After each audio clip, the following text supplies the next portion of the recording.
एक अंधेरी रात थी और रावी अपने गांव के एक पुराने खंदर के पास से गुजर रहा था। लोगों का कहना था कि वहां कुछ अजीब होता है, लेकिन रावी को कभी ऐसे बटौन पर विश्वास नहीं था।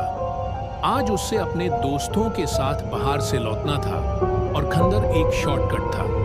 रात का समय था और चांदनी भी धुंधली थी। जैसे ही रावी खंदर के पास से गुजरा, उसे ऐसा लगा कि कोई उसके पीछे चल रहा है।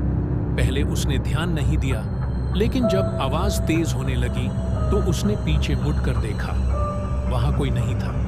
दिल की धड़कन तेज हो गई थी, लेकिन उसने अपने आप को संभाला और आगे बढ़ गया। थोड़ी देर बाद उसे एक छोटी सी बच्ची की हंसी सुनाई दी। वो आवाज इतनी ठंडी थी कि रवि का बदान कांप गया। उसने इधर उधर देखा, लेकिन कोई नहीं दिखाई दिया। तभी उसके सामने एक पुरानी गंदी सी गुदिया सड़क के किनारे पड़ी हुई थी। जैसे ही रावी उसके करीब गया, उस गुदिया की आंखें अचानक खुल गई और उसने धीरे से कहा, खेलोगे?